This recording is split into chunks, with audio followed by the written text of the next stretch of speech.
and I'm looking at it and I'm like, bro, I caved my frame in on the bottom. It's still the same bike. I just hole shotted everybody on it. It's just a caved in stock frame.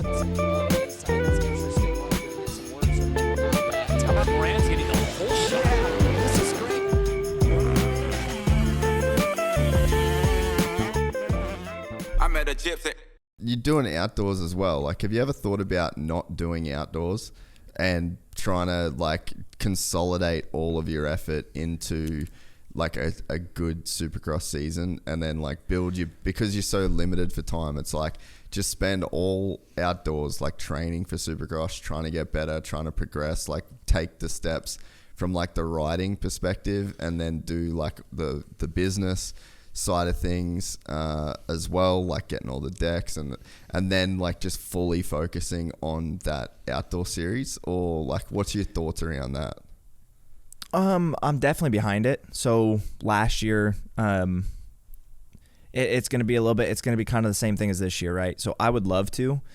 Personally, I enjoy Supercross a lot more than outdoors. Do I still love outdoors? Yes, but it's being on my own, like, because I'm actually on my own for outdoors.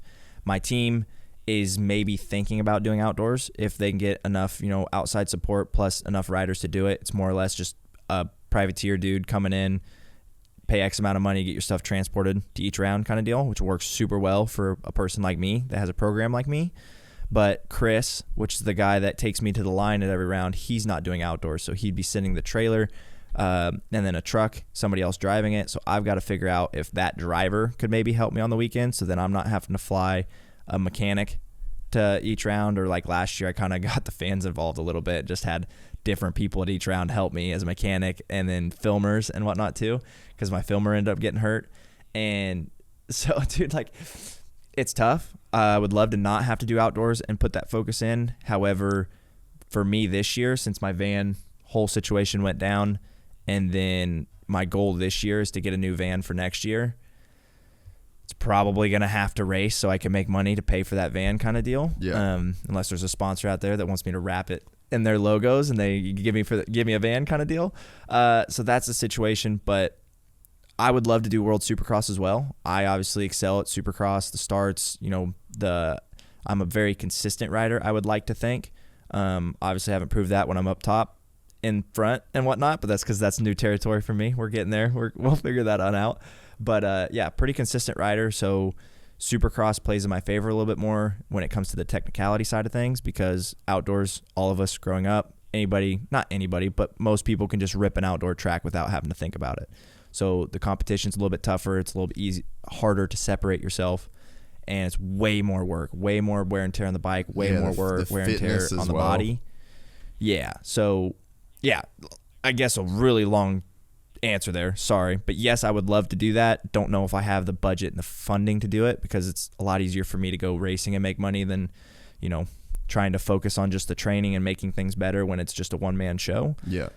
So that's where a team would play a big part in that, or even an outdoor team. Like, I would love that. Any opportunities there, or any opportunities in World Supercross where I can do some outdoors, or if I'm a full on the team for World Supercross, okay, let's not do outdoors and worry about World Supercross kind of deal. But I would also like to maybe try to keep myself in the fight, since I'm around that top 20 in points, to do the Super Motocross last 3 rounds. So it's like, there's so many different things that I would maybe want to do, but at the same time, like, I don't have any irons in the fire for World Supercross. I would love to. If some team has an opportunity out there.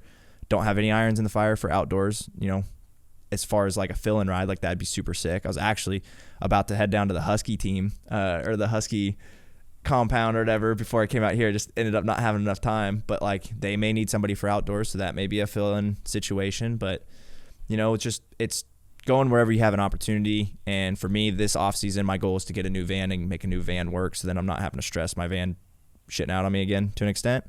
So I don't know, we'll see.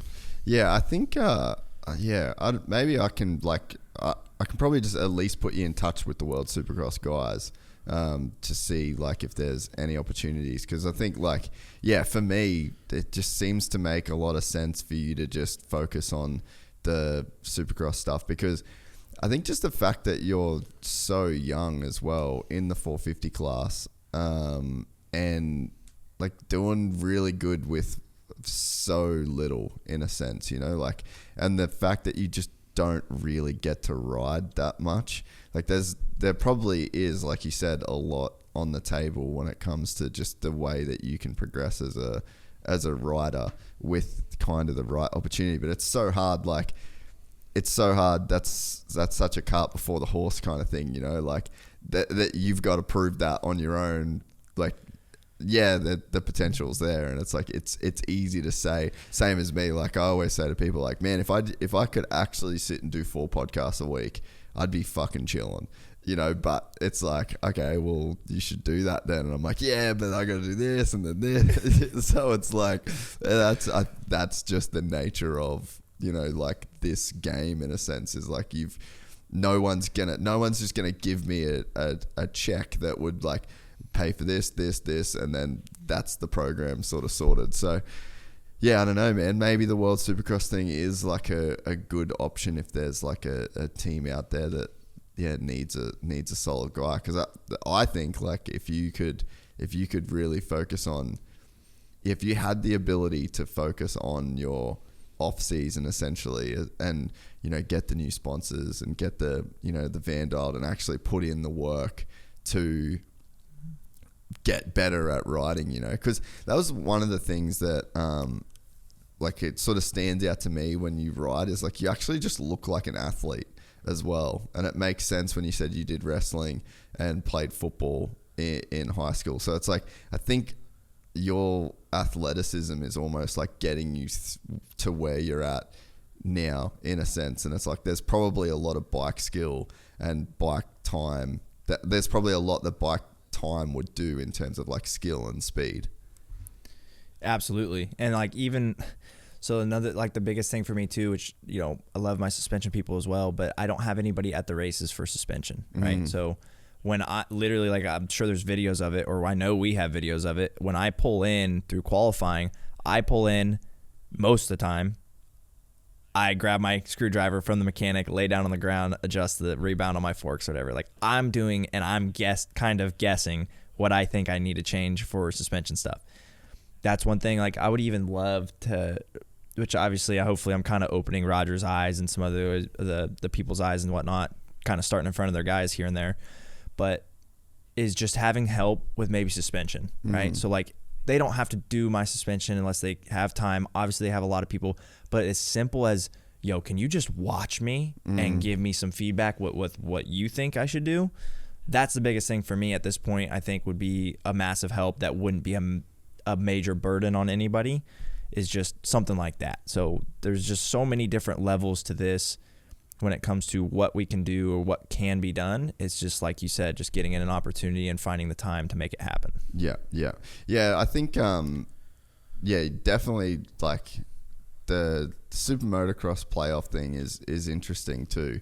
Like, it kind of gives, I don't know what the prize money is kind of like all the way down, but you know, there is some, like, obviously more prize money there. When you say like you can't afford like not to race, so what's the income that's going to come for you through the outdoors?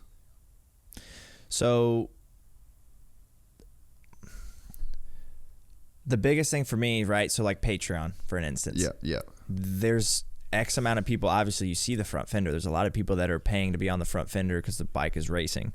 If I just sit on the couch, more or less, a lot of those people aren't going to be just paying for a bike to sit in the garage. So that is the situation. Obviously, I literally pretty much, besides a couple of the product sponsors, you know, I sell every spot on my motorcycle. Yeah. So X amount for the biggest on the shroud, the first announced when, you know, Kevin Moran's on the Tank Masters KTM gets the whole shot kind of deal. You know, all the way to the top of the shroud, to the little parts of the shroud, to the back fender, to the front fender, to the sides of the fender, to literally every part of the dirt bike. Like, there's different paychecks, or at least support that's then paying for flights, hotels, fuel, parts, entry fees, etc. So it's being able to continue the business, so then you continue making money instead of just kind of like clipping it to an extent. So it's not like I can't, but it's at the same time, it's like, it's a lot more beneficial if I just kind of keep pushing through. We're excited to announce the launch of our new membership site, gypsytales.com, packed with exclusive content and perks that you won't find anywhere else. This is your chance to become a part of the Gypsy Gang. And as a special bonus, if you sign up to an annual membership, you'll be entered into the draw to win our custom-built TC125. Gypsy Gang.